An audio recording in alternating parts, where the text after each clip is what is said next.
Praise God. Amen. All of you who know Pastor Parker, amen, knew that he was a man who exhorted us constantly.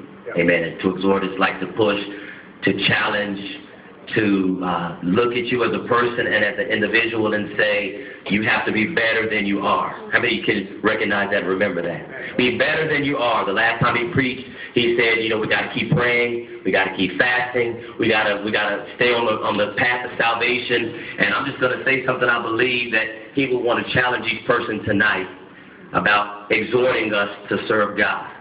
Look at the person next to you really quickly, really quickly. Look at the person next to you. Look at him. Amen. Pastor wants everyone to be here that's here tonight. Amen. If he were here standing, he said, this is how the church should be. It should be full of people that love God. Amen.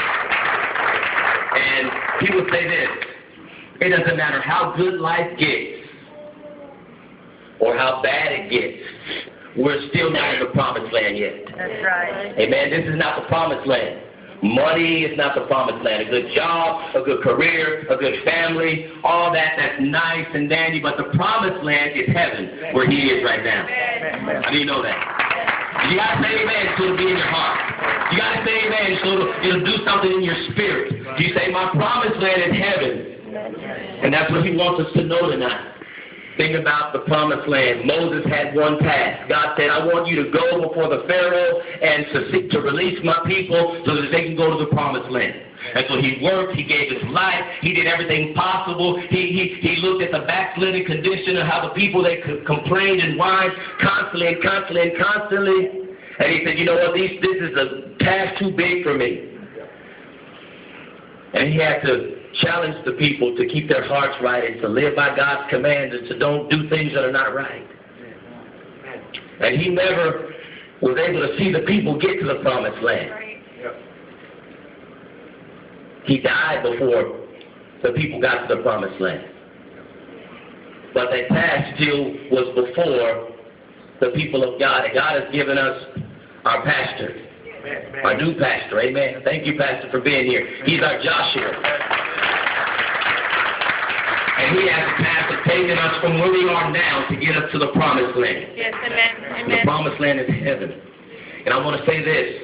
Every leader understands that he's not going to always be there.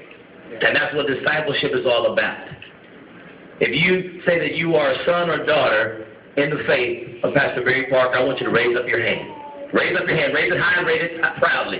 Amen. If he invested in your life and he preached the gospel to you and he challenged you and he said, be better than you are, you need to have your hand raised this evening. Amen. He did that for me and for so many of you. And the word that he told me that he said, you're my son in the faith. He said, I'm proud of you. He told me all these things, amen. He's told all you guys different things, but for me, he said, I'm proud of you. You're my son in the faith.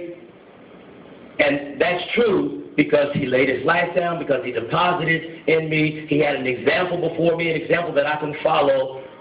I love him with all my heart. I miss him. And everybody that's here, this is his exhortation to you tonight.